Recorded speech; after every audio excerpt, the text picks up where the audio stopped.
அஸ்ஸலாமு அலைக்கும் வரஹ்மத்துல்லாஹி வபரகாத்துஹு. மீண்டும் மற்றொரு சிகரம் தொட்ட ஆளுமைகள் நிகழ்ச்சியினூடாக சந்திப்பதில் பெருமகிழ்ச்சி அடைகின்றோம். நேர்களே, மாதத்தின் முதலாவது ஞாயிற்றுக்கிழமைகளிலே இடம்பெறும் சிகரம் தொட்ட ஆளுமைகள் நிகழ்ச்சியானது சமூகத்திற்கும் ஊருக்கும் நாட்டிற்கும் சேவையாற்றிய பெருந்தகைகள், நிபுணர்கள் மற்றும் பிரபலங்கள் மூலம் எமது எதிர்கால சந்ததியினருக்கு கிடைக்க வேண்டிய வழிகாட்டல்கள், ஆலோசனைகளை வருகின்ற அதிதிகளின் வாழ்க்கை அனுபவ பகிர்வு மூலம் இந்த நிகழ்ச்சியினூடாக வழங்குவதே இந்த நிகழ்ச்சியினுடைய நோக்கமாக இருக்கின்றது. அந்த வகையிலே இன்றைய நிகழ்ச்சியில் சற்று வித்தியாசமான ஒரு துறையிலே மிளிர்ந்து காணப்படுகின்ற மிகப்பெரிய ஒரு ஆளுமையை நாம் இன்றைய நிகழ்ச்சியில் சந்திக்கின்றோம். குறிப்பாக சர்வதேச சமூக நல செயற்பாட்டாளரும் ஜே ஃபவுண்டேஷன் ஸ்தாபக பணிப்பாளருமான அல்ஹாஜ் IYM ஹனீஃப் அவர்களை இன்றைய நிகழ்ச்சியில் நாம் சந்திக்கின்றோம். பொதுவாக சமூக நல செயற்பாடுகளில் ஆர்வமிக்கவர்கள் இன்று சமூகத்திலே பேசப்படுவதில்லை. அவர்கள் உண்மையாக நாட்டுக்கும் சமூகத்திற்கும் எவ்வளவோ சேவைகளை செய்கின்றார்கள். அவர்கள் மதிக்கப்பட வேண்டும், பாராட்டப்பட வேண்டும், முன்னேற்றப்பட வேண்டும், அவர்கள் பலப்படுத்தப்பட வேண்டும். அந்த வகையிலே இன்றைய நிகழ்ச்சியிலே நாம் சமூக நல செயற்பாட்டாளர்களில் மிகவும் முக்கியமாக இன்றளவுகளில் எமது நாட்டில் மாத்திரமல்ல என்று சர்வதேச அளவில் கூட பேசப்படுகின்ற ஒரு நபர் ஹனீஃப் ஹாஜி அவர்களை சந்திப்பதிலே பெருமகிழ்ச்சி அடைகின்றோம். அஸ்ஸலாமு அலைக்கும் ஹாஜியார். வலைக்கும் ஸலாம் வரஹ்மத்துல்லாஹி வபரகாத்துஹு.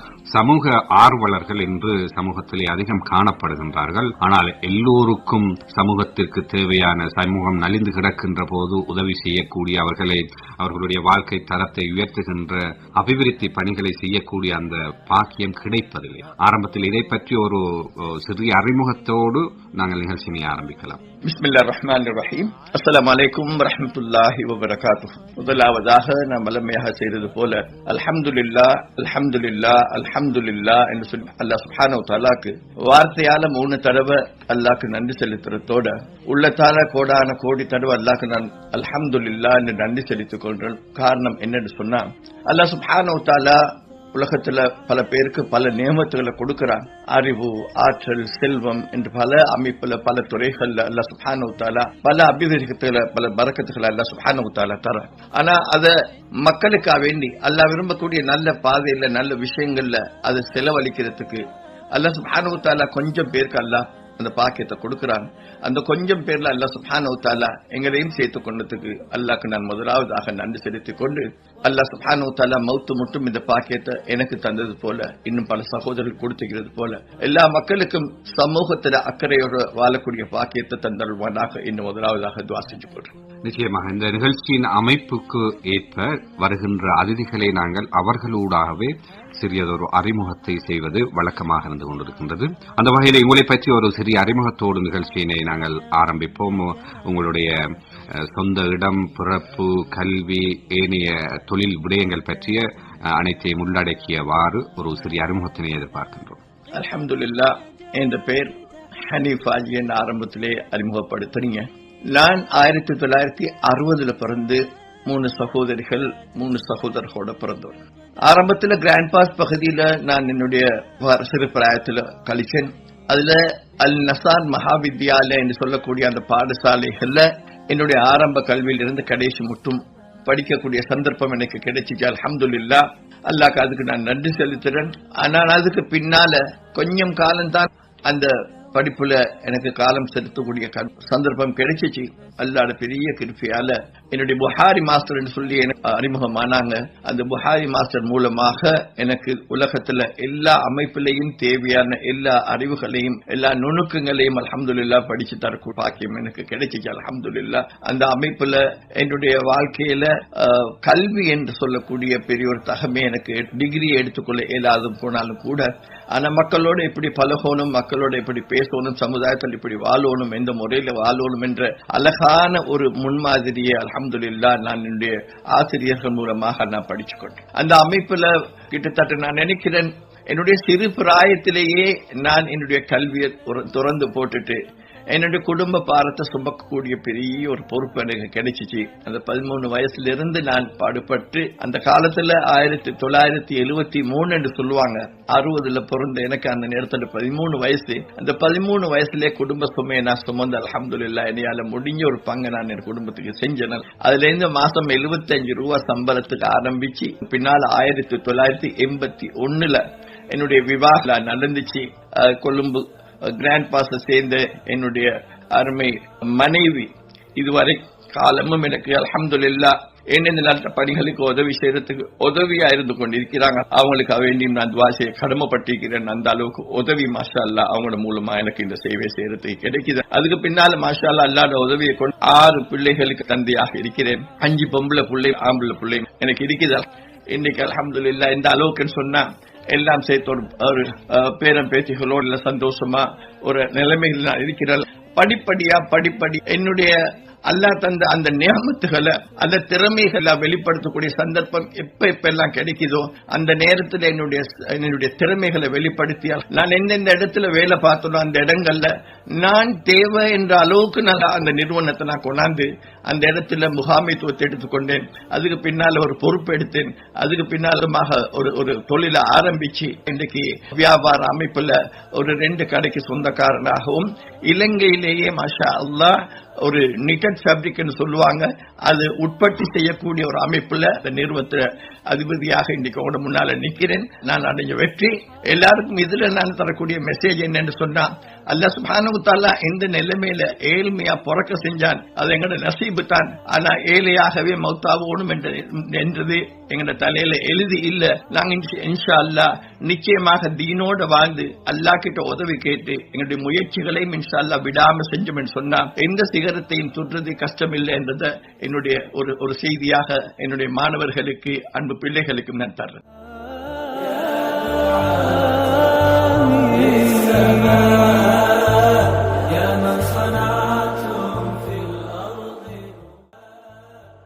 நிச்சயமாக மேல் உங்களுடைய கருத்துக்களை பார்க்கின்ற போது ஒரு சாதாரண மனிதனாக இருந்து இன்று ஒரு சமூக போராளியாக மாறி இருக்கின்றேன். உங்களுடைய சிறு வயது சூழல் மற்றும் கல்வி முறை, வளர்ப்பு முறை உங்களை இந்த ஒரு சமூக ஆர்வலராக மாற்றுவதற்கு வாய்ப்பாக அமைந்திருக்கின்றது. இன்று உண்மையாக நாங்கள் பார்க்கின்ற போது உங்களுடைய கருத்துக்கள், நான் எனக்காக வாழாமல் சமூகத்திற்காக வாழ வேண்டும் என்ற ஒரு எண்ணம் ஊட்டப்பட்டது எவ்வாறான ஒரு சந்தர்ப்பத்தில் ஒரு நபராக இருக்கலாம் அல்லது ஒரு சந்தர்ப்பமாக இருக்கலாம், அதனை பற்றி கூற முடியுமா? நான் வலிமையாக சொல்ற விஷயம் என்னன்னு சொன்னா, ஒரு மனிதன் இந்த பூமிக்கு மேல மனித பிறவியா எடுக்கிறது ஆக பெரிய பாக்கியம்.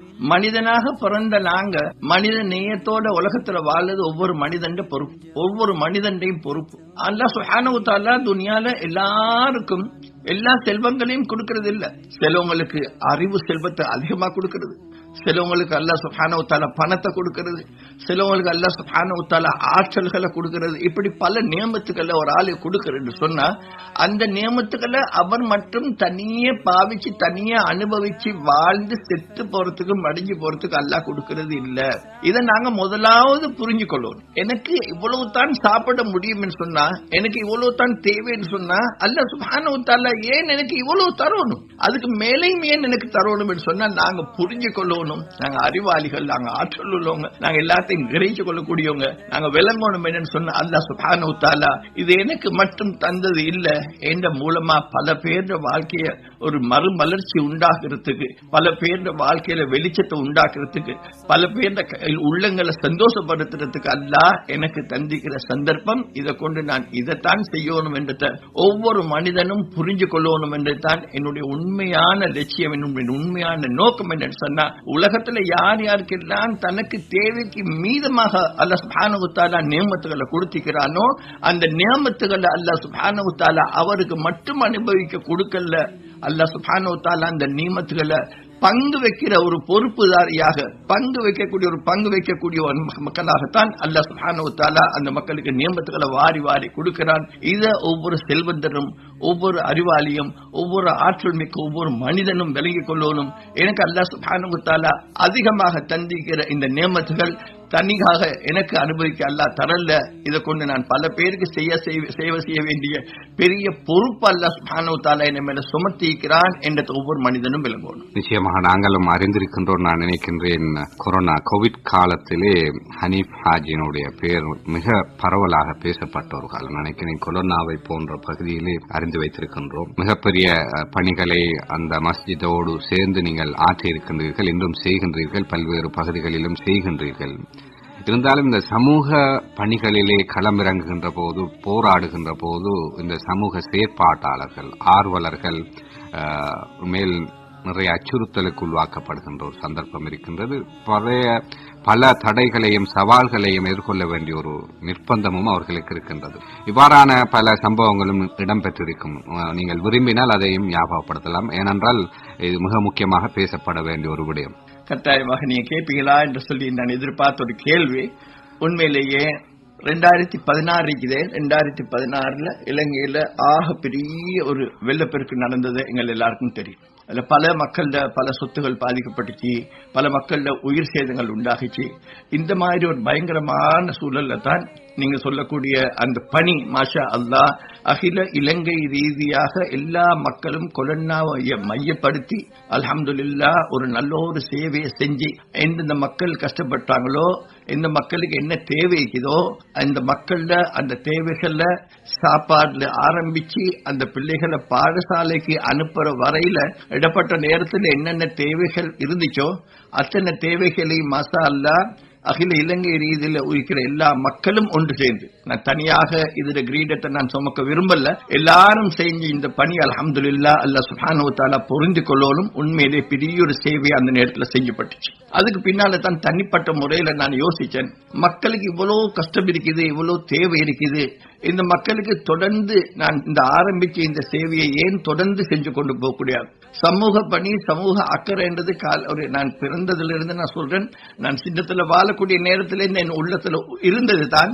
ஆனா அதை வெளிப்படுத்துறதுக்கு எனக்கு சந்தர்ப்பம் கிடைச்சது அந்த சுனாமி மூலமாக கிடைச்சிச்சு.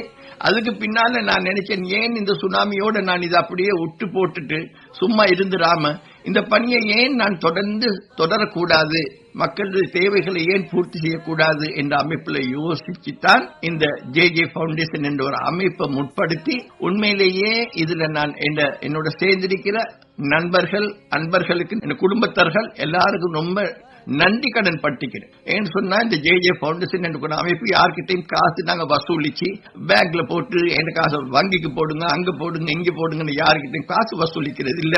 நாங்க எங்களோட சொந்தமாக நண்பர்கள், என்னுடைய குடும்பத்தர்கள், எங்களுக்குள்ளால இருக்கக்கூடிய ஒரு 10, 15, 20 பேர் சேர்ந்து தான் இந்த ஜே பவுண்டேஷன் என்று சொல்லக்கூடிய அமைப்பை நாங்க நிறுவி அதுல அல்ஹம்துலில்லாஹ் இன்றைக்கு நாங்க சேவைகளை செஞ்சு கொண்டு போறோம். நீங்க கேட்டு சொன்னது போல பல பிரச்சனைகள், பல இன்னல்கள், பல தொந்தரவுகள் நாளுக்கு நாள் வந்து கொண்டே தான் இருக்கு. ஏன் இதை நான் செய்யணும், விட்டு போட்டு சும்மா இருந்தா முடிஞ்சுத்தானே என்று சொல்லி பல நேரங்கள்ல வந்துருக்கு. நினைச்சு கவலைப்பட்டு கழிச்சு எத்தனையோ இரவுகள் இருக்குது. ஏன் இது செய்றீங்கன்னு சொல்லி குடும்பத்தில் எத்தனையோ பேர் பேச்சுகளும் வந்துச்சு.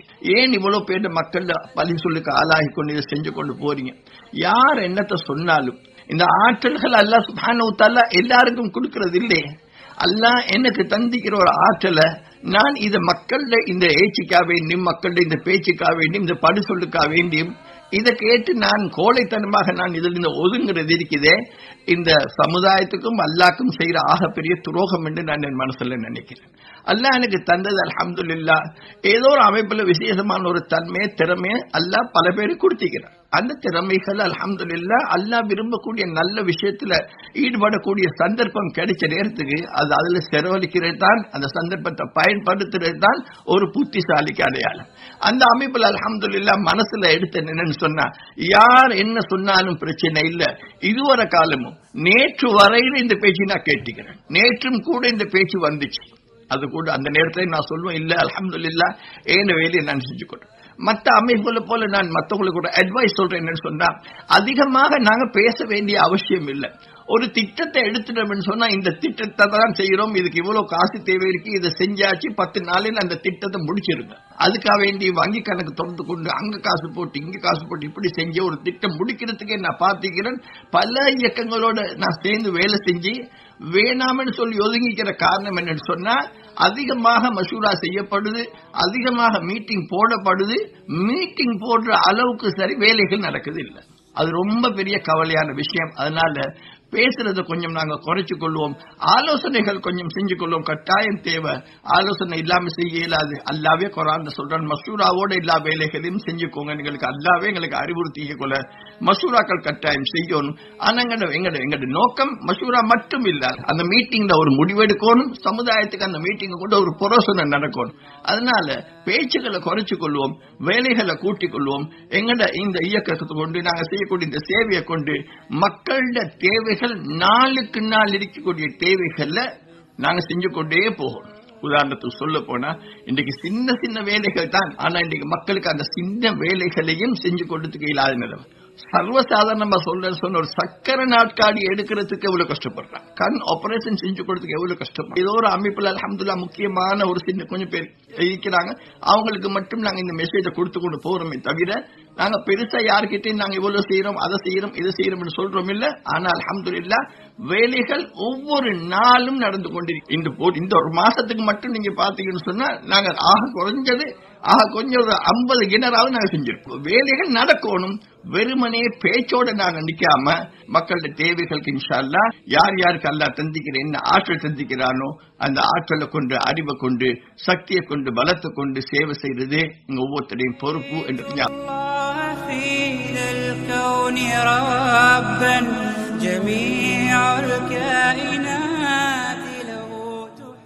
நிச்சயமாக உண்மையில் சமூக நல பணிகளில் ஈடுபடுகின்ற போது பொதுவாக வருகின்ற சவால்களும் தடைகளும் அதிகமாக காணப்படும். அதிகார வர்க்கம், அரசியல் தரப்பு, சமூகத்தின் மத்தியில் இருக்கின்ற எதிர்ப்பு, இவைகளெல்லாம் தாண்டி ஒரு தைரியத்துடன் தோல்விகள் வரும். எதிர்பார்த்த அந்த பலன்களை அடைய முடியாத ஒரு சந்தர்ப்பம், சூழ்நிலை, நெருக்கடிக்கு உள்ளாக்கப்பட்டிருப்போம். இவ்வாறான ஒரு சந்தர்ப்பங்களில் மேல் அதையெல்லாம் தாண்டி ஒரு தலைவராக அல்லது நீங்கள் கூறுவது போன அந்த குறிக்கோளை நிறைவேற்றுவதற்காக பல்வேறு பிரயத்தனங்களை மேற்கொள்ள வேண்டும். அந்த எடுத்த விடயத்தை தொய்ய விடாமல், அந்த தொய்வில் இல்லாமல் நாங்கள் முன்னேற வேண்டிய ஒரு சந்தர்ப்பம் இருக்கின்றது. இவையெல்லாம் எவ்வாறு சமாளித்தீர்கள்?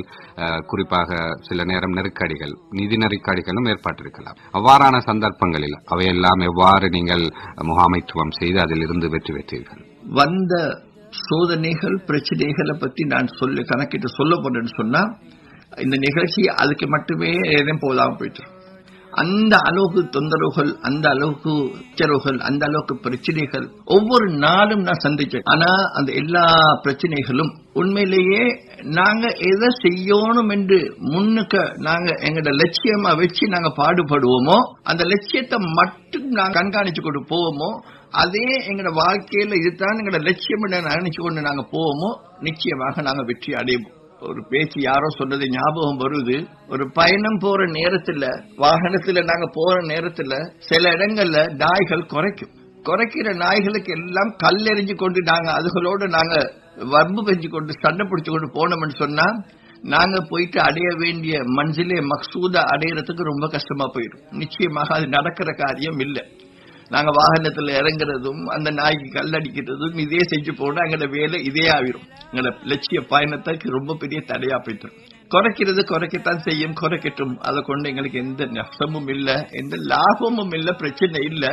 சில நேரத்துக்கு லாபமாக மாறும் சந்தர்ப்பங்கள் இருக்கு. இதுகளை நாங்க எந்த அளவுக்கு நாங்க அலட்சியப்படுத்திக் கொண்டு நாங்க எங்களோட பயணத்தை போவோமோ, அந்த நேரம் எங்களுக்கு பேலன்ஸ் ஆகும், அந்த நேரம் பாக்கியாகும். அவங்களோட நாங்க சச்சரவு செய்யறது, சண்டை பிடிக்கிறது, வாக்குவாதம் செய்யறது, இந்த நேரங்கள்ல அதுல ஈடுபடாம எங்களோட லட்சியத்துக்காக வேண்டி நாங்க ஈடுபடுவோம் சொன்னா எங்களோட லட்சியம் இன்ஷா அல்லாஹ் நிச்சயமாக வெற்றி பெறும். விசேஷமாக நான் இது ஒரு செய்தியாக எதிர்கால சந்ததிகளுக்கு கொடுக்கறதுக்கு விருப்பப்பட்டேன். என்னன்னு சொன்னா, வாழ்க்கையில ஒவ்வொருத்தரும் நினைங்க, சிறுபிராயத்துல நீங்க எங்க இருக்கிறீங்களோ இதுதான் உங்களோட வாழ்க்கையில முடிவு என்று எடுத்துடாதீங்க. நீங்க எந்த குடிசையில் இப்ப வாழ்றீங்களோ இதுதான் உங்களோட கடைசி மட்டும் நீங்க வாழ போற இடம் நினைக்காதீங்க. நீங்க எந்த மாகோல்ல சூழல்ல இருக்கிறீங்களோ, இந்த தொழில செய்றீங்களோ, இதுதான் என்னுடைய தொழில், இதுதான் கடைசி மட்டும் நான் இல்ல. நிச்சயமாக ஒரு லட்சியத்தை முன்னுக்கு வைங்க. நான் இந்த லட்சியத்தை அடைவன், இந்த இலக்கை அடைவன், இதுதான் என்னுடைய நோக்கம் என்று நினைங்க. இதுக்காக வேண்டி நீங்க விசேஷமாக அறிவு ஆற்றல்களை படிக்க வேண்டிய அவசியம் இல்ல, பெரிய புத்தகங்களை புரட்ட வேண்டிய அவசியம் இல்ல. நீங்க போகக்கூடிய இந்த பயணத்துல வாழ்க்கையில பெரிய பாடங்கள் உங்களுக்கு கிடைக்கும். இந்த பாடங்கள் உங்களோட வாழ்க்கையோட அனுபவமா எடுத்துக்கோங்க. உங்களோட நோக்கத்தை முன்னுக்கு வைங்க. நீங்க அந்த அமைப்புல எந்த லட்சியத்தை முன்னுக்கு வச்சு நீங்க முயற்சி செய்றீங்களோ அந்த முயற்சியில நிச்சயமாக நீங்க வெற்றி காணுவீங்க. உங்களோட வாழ்க்கையில நீங்க ஒவ்வொரு நாளும் அடைகிற பாடம் இருக்குதே, அனுபவம் இருக்குதே, இந்த அனுபவம் ரொம்ப பெரிய படி. என்னுடைய வாழ்க்கையில நான் பட்ட அனுபவத்தை கொஞ்சம் உங்களுக்கு சொன்னேன். கொஞ்சம் தயவு செஞ்சு எல்லாரும் போல தைரியப்படுங்க. இதுதான் என் வாழ்க்கை, இவ்வளவு தான் என் சம்பளம், எனக்கு இப்படித்தான் வாழ்க்கை இல்ல. இதை விட பல பிரகாசமான ஒரு ஒளிமயமான எதிர்காலத்தை அல்லாஹ் சுப்ஹானஹு வ தஆலா ஒவ்வொருத்தருடைய வாழ்க்கையிலையும் ஒளிச்சு மறைச்சு வச்சிருக்கிறான்.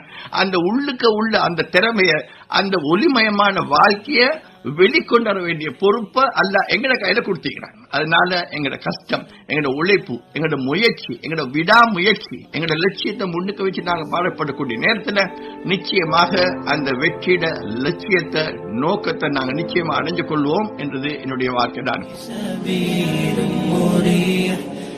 சமூக நல செயற்பாடு என்பது சமூகத்தில் பல்வேறு மாற்றங்களை ஏற்படுத்துகின்ற அளவுக்கு எங்களுடைய செயற்பாடுகளும் எங்களுடைய திட்டங்களும் அமைய வேண்டும் என்பது மிகவும் முக்கியமானது. அவ்வாறு பார்க்கின்ற போது நிறைய வேலை திட்டங்கள் நீங்கள் மேற்கொண்டிருக்கின்றீர்கள்.